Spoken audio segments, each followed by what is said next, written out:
100 years is a long time. The world's changed dramatically since 1911 when Belhaven College moved from downtown Jackson out here to the dirt road suburbs of our Peachtree campus. The year we moved here, the unsinkable Titanic was launched. Ty Cobb had a 40-game hitting streak.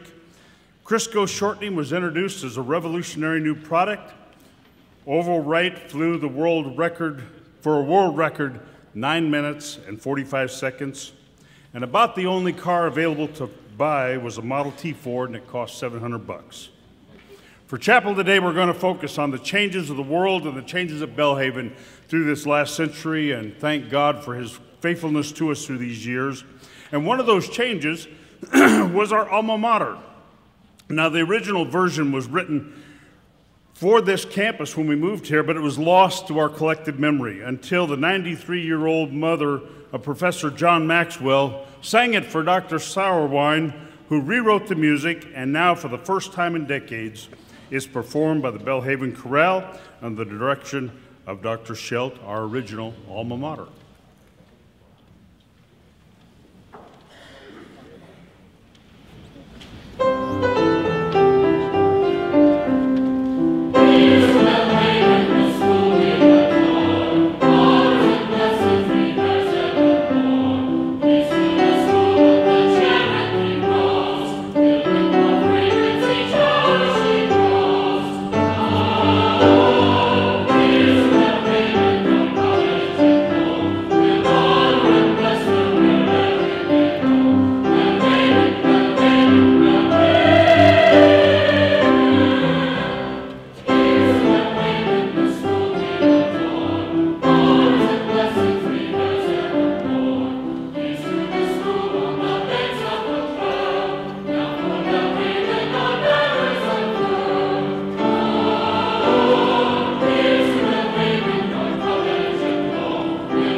Thank you, Chorale. Aren't you glad we have a new alma mater? It's a little dated, but we liked it. Thank you. That's great. Much more than our alma maters changed through the century. The lifeline of Belhaven University is a story of dramatic change and some intense moments. And a little later this morning, I'm looking forward to telling you the story about the most important 3 hours in Belhaven's history. But to appreciate all God has done for us, it's important that we get a sense of how God has helped us to grow and to shift through the years without ever wavering from our core commitment to Christ. Our own campus historian, Dr. Paul Weibel, is going to give us an overview of our founding and how life has changed for Belhaven students during the past 100 years.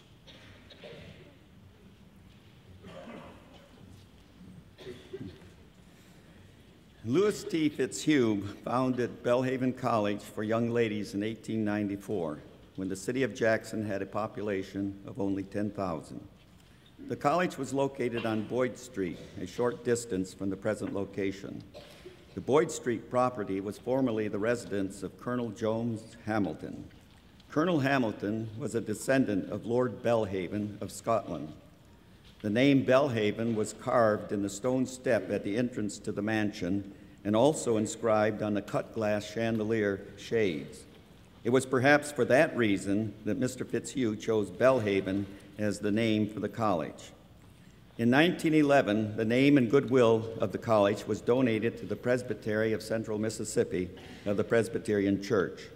The college was renamed Belhaven Collegiate and Industrial Institute and moved to its present location at 1500 Peachtree Street. The name of the college was changed again to Belhaven College in 1915. The new campus consisted of 50 acres. Much of that acreage was devoted to farm pasturage for a herd of dairy and for growing crops. These provided most of the vegetables and dairy products served in the college's dining hall. They also contributed to the operational cost of the college. In 1920, President W.H. Fraser reminded the board that among his duties was milking cows when necessary. Roger. The food served family style in the dining hall was healthy, if not always tasty by today's standards. The menu for May 19, 1919 may be taken as typical. Breakfast consisted of puffed rice and milk, brown hash, gravy, grits, hot biscuits, butter, coffee, tea, and milk. Dinner included cold ham, candied sweet potatoes, spaghetti and cheese, turnip salad, and light bread. Supper that night consisted of tomato and lettuce salad, hot biscuits, peach butter, iced tea, coffee, and milk. Student life rules and regulations on the new campus would be viewed as overly restrictive by today's standards.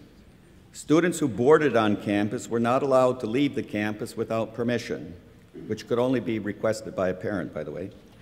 A visit to the city of Jackson required not only permission, but a chaperone as well. No visitors were permitted on campus during class hours or on Sundays. Students were allowed to have male visitors only upon express request of the parents. Students could receive mail only from individuals whose names appeared on a list of approved correspondence provided by the parents. All printed material owned by the students was subject to inspection by the dean. The college catalog during the 1920s sought to give parents, quote, every assurance that every precaution will be taken to guard the moral, intellectual, and physical well-being of students entrusted to our care. Over the years, student life regulations were relaxed, or should I say liberalized. Still, during the 1930s, all hours of the day were regulated. Specific times for study, for example, 6 hours per day for freshmen, and a designated time for lights out at night were still enforced. Students were required to spend Sunday afternoons between 2:30 and 4:30 p.m. in their rooms quiet. One absence per semester was allowed for freshmen, and up to 3 were allowed for seniors. In 1933, students were grounded, that is, restricted to campus for specific periods of time when student life rules were broken. Possession of bridge cards resulted in 4 weeks. Spending a night off campus without permission resulted in 6 weeks. And attending a dance without permission could result in being grounded for up to 8 weeks. My favorite, in 1933, a student was disciplined, quote, for ordering hamburgers through boys after hours. Was it the boys or the hamburgers? Further liberalization of rules came during the period following World War II. In 1946, students were allowed to wear socks and go bareheaded to picnics. By 1953, freshmen were permitted to ride in cars with upperclassmen and to go on a double date on the bus. In 1954, the rules were changed to allow freshmen to go on single dates on the bus, beginning with the second semester, and to double date in cars going to and from specific destinations. Belhaven College became coeducational in 1954. There were only 6 male students in 1954. By 1960, there was 1 male student for every 2 female students. Nice ratio, huh? Coeducation resulted in a kind of double standard with respect to student life rules. The men were considered to be gentlemen and hence had fewer rules than the women. Among them were no women or alcohol in the dormitory, no gambling, and strict adherence to rules regarding use of the swimming pool and gymnasium. Protecting the welfare of the women on campus required that they be subject to more restrictive regulations. They had to sign out of dormitories and take care that their whereabouts were known by their dorm hostess at all times. Off-campus dating privileges and attending dances at Millsaps College or the University of Mississippi School of Medicine were granted only upon a letter of permission provided by the parents. One of the more dramatic changes during the mid-1950s was the dress code. Shorts and blue jeans could be worn everywhere on campus except on the front campus, the school offices, the dining hall, the library, and the classrooms. A further change came in college life resulting from the admission of men, the introduction of varsity sports. Intervarsity sports were discontinued in 1936 and replaced with intramural activities, including an annual play day. The 1956 yearbook included pictures of the men's varsity sports teams. The men's basketball team won regional and national recognition during the 1970s. The The tennis team won the NAIA National Championship in 1983, and a football program was introduced in 1997. There's much more that we could talk about, if time permitted. The history of Belhaven University may be likened to one of the stately pine trees alluded to in the school's alma mater. Planted by godly men and women more than a century ago, nourished over the years since by faithful men and women, Belhaven University today is a testimony to God's ongoing grace. Thanks be to God.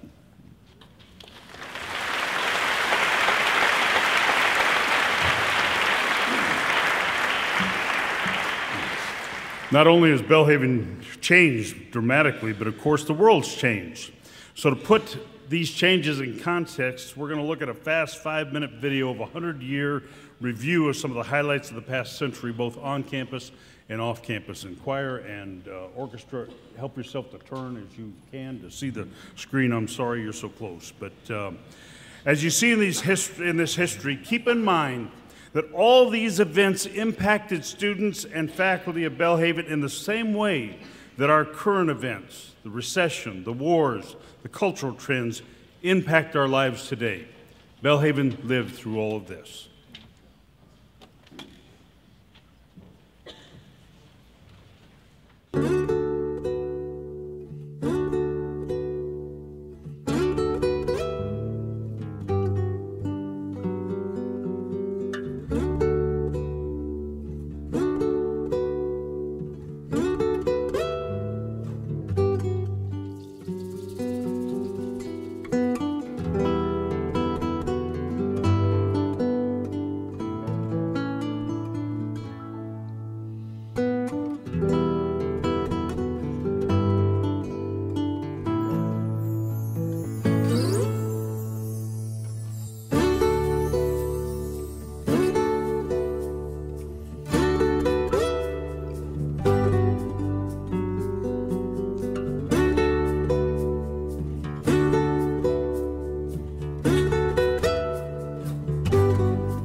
Thank you.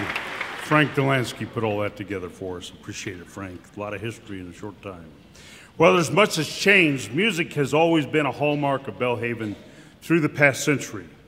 A century ago, the majority of our students were music majors, and both the Jackson Symphony and the Mississippi Opera were founded on our campus and started by our faculty. So while our commitment to quality music is more vital today than it's ever been, the styles of music have changed, and to remind us of the music of a century ago, we're going to hear a piece from the Belhaven University Chamber Orchestra.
During the past century, tens of thousands of students have come through our campus, along with really thousands of faculty and staff. But one of our current faculty members enrolled at Belhaven as a student, freshman, the year I was born.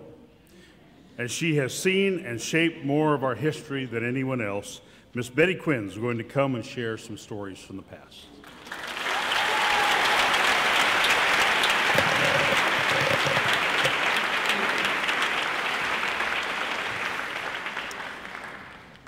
Contrary to popular belief, I was not here in 1911. But I was here in 1937. I was 3 years old, and a family friend brought me to see the Belhaven singing tree. At the time, this tree was a group of 50 girls on a platform between the columns. They had on white robes and bright lights that reflected in the lagoon, and it was just a glorious sight for a little child to see. And so we've never missed it. We've come every year to see the tree, even after they moved it to the bowl and decided to put men on it. At first, it was just all girls, you know.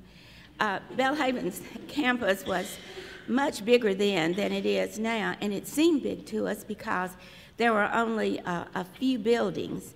There was lots of land and trees and paths, things that we sing about in our alma mater. There were 100 different kinds of trees on this campus, and when I came here as a student in biology, I had to learn and identify all 100 of those trees. The lake was much bigger then, and it was in the shape of a comma. And where the comma ended was a little footbridge that went across the lake. And many proposals were made at that footbridge. Some of the proposals were even in the canoes on the lake, where the people used to come, even from other parts of Jackson, to use our campus for their romantic background. In the spring, we came to see the maypole dances that would be in the bowl and the crowning of the May Queen, which was a big event in Jackson, because Belhaven was known as the place where many fine people sent their daughters and came to find their wives, because it was the training place of young ladies, as you've heard and seen from some of the pictures. Eventually, I came here as a student in 1954, and that was the first year of our boys coming. At the time, all the buildings here were white, Greek Revival style, and just a few of them. But as the boys came, we needed more buildings, and so they began to build the red brick building. So I always said that men brought a lot of color to our campus. When Dr. Parrott came, he continued building, and the buildings had green roofs, which I thought green was the color of growth, and we've seen so much growth since he's been here with us. In those days, the girls all had to wear dresses to class. You heard Dr. Weibel refer to where you could wear your blue jeans. You could wear blue jeans only once a month on Friday if you paid 50 cents. And that was the fundraiser for the SGA, and everybody was excited to do that. But when we left the campus, we always had to have on our hat and our gloves. Even when we went to church on Sunday night, and all the churches felt sorry for us, and they would put out a table where it said the Belhaven hat table, where we could put our hats there until we had to come back to campus. We could only leave campus by bus, as you heard, and we would ride the bus a lot. And we noticed that one of our notable neighbors rode the bus too, Miss Eudora Welty, and she was always taking notes of dialogue she heard on the bus. So my friends and I would sit either in front of her or behind her and chat away, hoping that someday we would see our conversation in her books. But we never did. We did come to chapel every day at 8:30, and we had many events, musical events particularly, that we were invited to and expected to attend. All these events were very elegant, and gave us a great foundation for culture here. Most of our students who have come now cannot understand what a school would be that was not co-ed. Most schools were for all men, and then they allowed women in. And this was a strange school in that it was all girls, and then they allowed men in. So we had a lot of changes, as Dr. Weibel said, with all the sports people who came. And our student government changed, as we now had the first men to be our student body president. One of the first student body presidents hired a helicopter and flew over Belhaven and dropped out pamphlets that said, "The Lord wants you to vote for Joel Richardson." And he won the election. The next year, the students thought that none of the people running for president should be the president, and so they tried to enlist one of the fellas, and he said he didn't have time to do a campaign. So they just wrote his name in, and he won by a landslide. So I thought that was the one the Lord really wanted to be the student body president. I'm just going to conclude with one last story. I'm not going to tell you all about all the things that girls did here and how it changed when the boys came, except the girls were real excited to have the boys come, as you can see. But when I came back as a teacher, there were still a lot of the same professors here that I had had as a student. But the student body was very different now, and it was very exciting to be here with the co-ed classes. But one day I was teaching in Lancaster, that is no longer here. Lancaster was where the student center is. And the upstairs was the library, and the downstairs was the cafeteria. And one day as I was teaching, Lancaster just leaned over. And all the books fell off the shelf in the library, and the trays in the cafeteria crashed. Nobody was hurt, but they wouldn't let us go back in the building, thinking that it might fall any time on its, if the foundation had shifted. So it just sat there for 10 years, and the students made up all kinds of stories about things that might have happened in Lancaster. And I was constantly telling them they had not happened because I had been here during that time. But then when we had the new student union, and we had a great opening for that, there was a play piano at the very front of the building. No one was on the stool, and the piano was playing. And my student says, aha, the ghost of Lancaster. So we know she's still there. Well, as a child visiting and as a student here at Belhaven, we loved it. And as a teacher, it's been our privilege to work with you and to hope that you would feel as we did, that it still binds you to Belhaven and to God. No one has said this, I don't think, but Belhaven means in Scottish, beautiful home. And we do think it has been a beautiful home for us all these 70 years.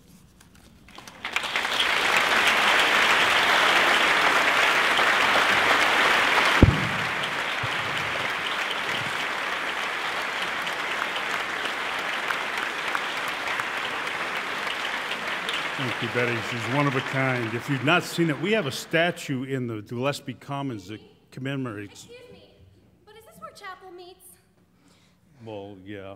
Who are you? Because you see, after I climbed out of the fountain, I went down to Cunningham Chapel, but there was nobody there. In fact, the building wasn't even there, and you see, I've managed to accumulate quite a few absences. Not that they weren't all for very good reasons, but you see, I must find chapel. Well, you're in chapel now. This is and my phonography and typewriting class, I had that class right after chapel, you know, and do you have a towel? A towel? Somebody got a towel? Thank you. You can sit down there if you want.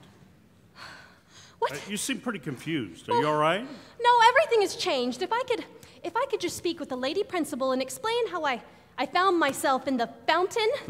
The lady, who's that now? Oh, you know, the lady prince. Who are you? I'm Roger Parrott. I'm president of Belhaven No, University. you're not. Dr. Lancaster is president of Belhaven. No, that's been a long, long time ago. We got his picture. Dr. Lancaster is president of Belhaven Collegiate and Industrial Institute now. Do you think I'm a dummy? It hadn't been called that in a very, very long time. The name's changed. We had the balloons to prove it. What? What are all these strangely dressed people doing here? This is chapel. These are the students and the faculty of Belhaven. No, they're not. Well, yeah, they are. No, boys can't go to Belhaven. Yeah. When did you exactly attend this Institute of Industrial, whatever we were? I am attending now, 1911. No, this is 2011. What? Yeah. But how?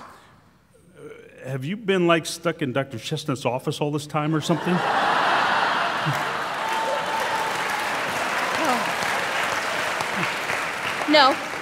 No, it was Dr. Fairley who did this. Who? Dr. Fairley, who teaches chemistry. I must have been knocked out cold when he was mixing that junk of his in that test tube in chemistry lab. I remember now. I remember clearly. We were all sitting there watching. Me, Gertrude Allen, and Agnes MacLeod. And then suddenly, kaboom! And I wake up in the middle of a fountain, and I'm soaking wet, and I just want to find my class. Oh, Catherine! Oh, Gertrude! oh, Catherine! Oh, Thank goodness somebody I know. What happened? oh, I remember his kaboom, and then I was waking up on the roof of Bitsy Irby Hall. Oh. What? I woke up in a fountain where the main building used to be. There is a fountain and 2 buildings where the big one used to be. Well, Belhaven Collegiate and Industrial Institute has changed. Oh, it's not called that anymore. That man says so, and he claims to be president. You're not the president. I tried to tell him. Dr. Lancaster is.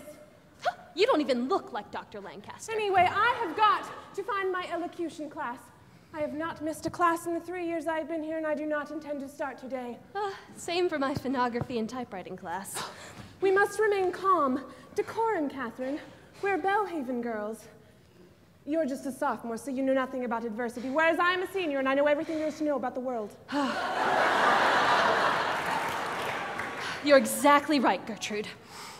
Well, perhaps we should go out into the garden and pick some vegetables. That always makes me feel better. Or even find a cow to milk. No, Gertrude. I don't think there are cows anymore. There's not a garden either.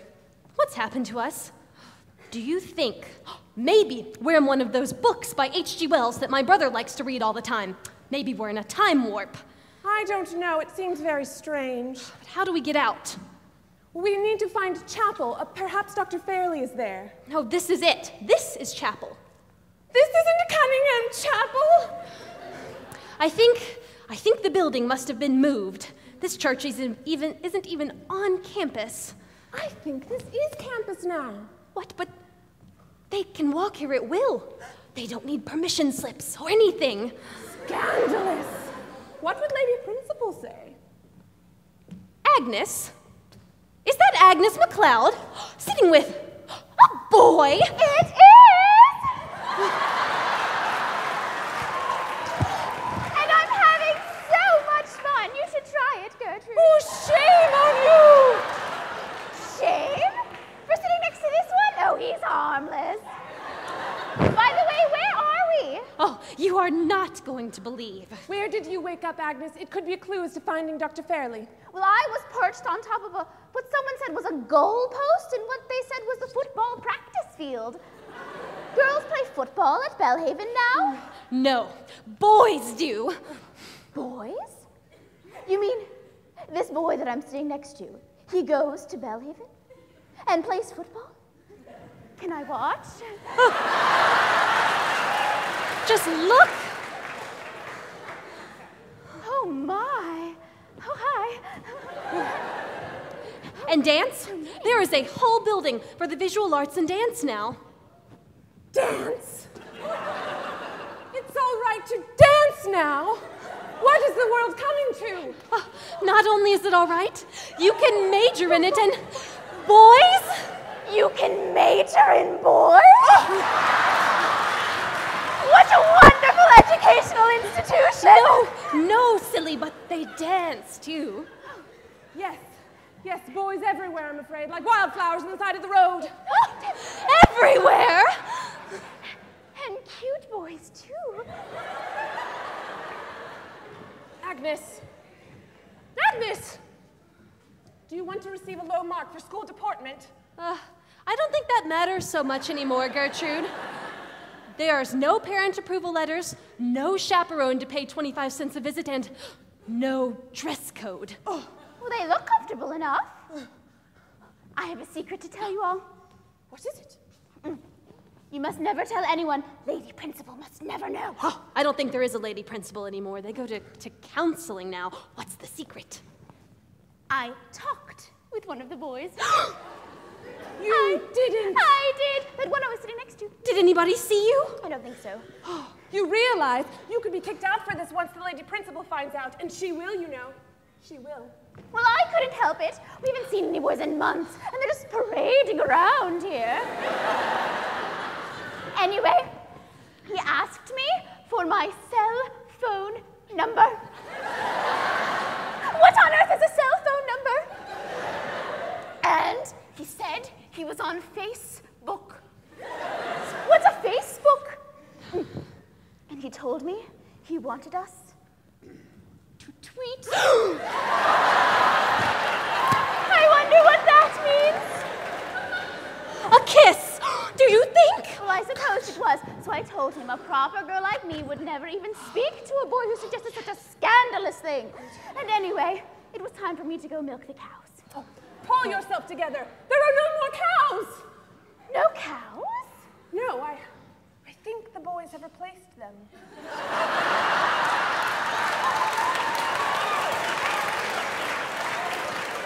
Well, what are we going to do? Catherine? Gertrude? We are going to march out of this chapel and find Dr. Fairley and get him to mix some more junk in a test tube so we can kaboom us back to 1911, where we belong. This place might be good and well for these people, but it is not for us. I mean, can you imagine what would happen if we were free to wander around at will, able to see boys whenever we want, without any kind of deportment? Besides, any school without an elocution class is no school for me. But it's so beautiful here. Oh yeah, Gertrude, and the people here are so nice. When I asked where chapel was, they didn't just show me, they escorted me over here. And they take their faith seriously too here, Gertrude. Oh, which faith do you suppose now? I think Episcopalian. Did you all just feel the building rumble a little when Catherine said, Episcopalian? Well, anyway, we had faith in 1911 as well. For some of us, that's all we had, with family so far away. Oh, but it is so much easier when all the temptation's out of reach. We can't go to parties in town, we can't ride in the machines with the boys, and we can't even receive mail from someone that's not on our parent approval list. They have none of those rules. But some of them, just to stop and talk to them. Our standard is Christ. What? I've read that on one of the walls on campus. Well, good. It's their standard now. It was our standard 100 years ago. Very good. We can tell Dr. Fairley that when we find him. Where do you think he landed? I don't know, but we have to find him. I may have seen him. Where? He may have been dangling from one of those rather large oak trees on campus, holding on for dear life. What? Oh, goodness, do you think he's still there? We can't let him fall and die before I can get to my phonography class. Dr. Fairley! Catherine, wait for me! Catherine! Oh, dear. I know I have to go, but I know I must have looked shocked when you said that we should tweet, but you see, I don't even know what that is. But if you say after chapel, I'm sure I'd be willing to listen. Anyway, to the class of 2011 from the class of 1911, we love you, and we think you're wonderful.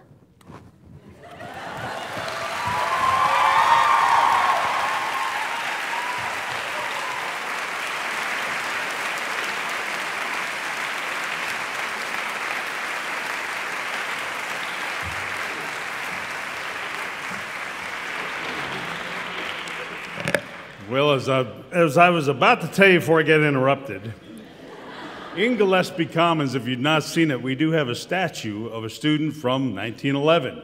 And if you look closely, under her arm are 3 books. One's a music book, second's a Bible, and the third is a Belhaven College rule book, because the rules were so important those times. Now, I want to share with you a story about the most significant 3 hours in Belhaven's history. And we're going to go a few minutes over today, and I apologize, but we only do this once a century, so hang on tight.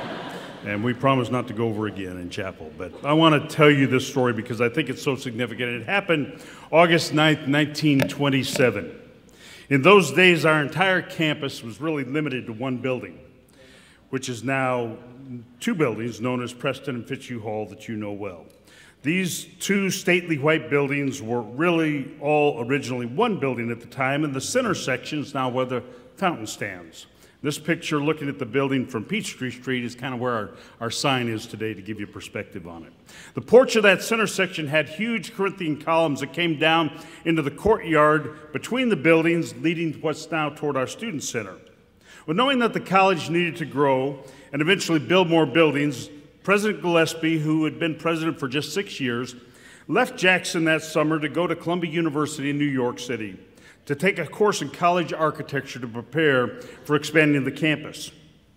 At the end of the study of that course at Columbia, he was beginning his trip home, and he was taking the train to visit his sister Presbyterian college, Princeton University. While on the train, he received a telegram that Saturday morning from his secretary, Jeannie Armistead, which was sent at 7:35 a.m., and it read like this: Belhaven on fire, absolutely no chance of saving. Lightning had hit the center part of that building, and that section was going up in flames. And with the limited firefighting capabilities of those days, there was really nothing anybody could do to stop the college from burning, and it was our only building. In hearing of our 100th anniversary, I had a call from a neighbor who has the gift of remembering detail from her childhood, and she recorded for us for a few days ago her recollection of that 100-year fire. Let's listen to her.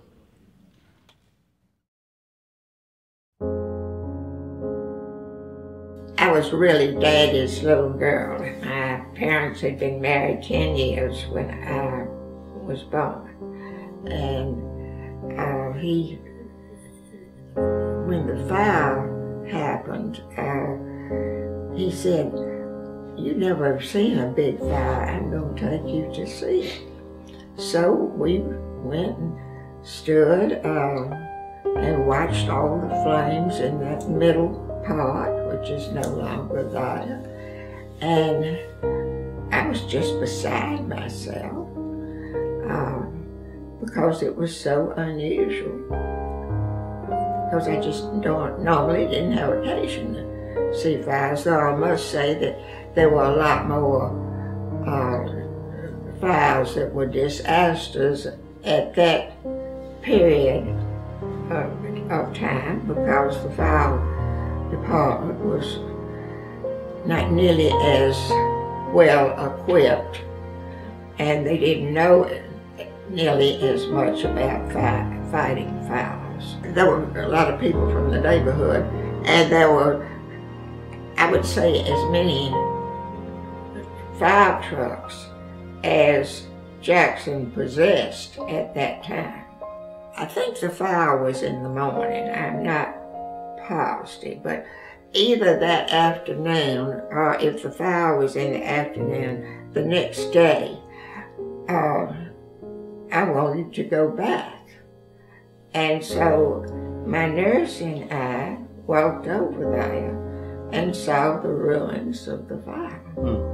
And then after that, they decided just to leave the columns and the fish pond. And so my nurse and I walked over there many a time and sat on the ledge of the fish pond.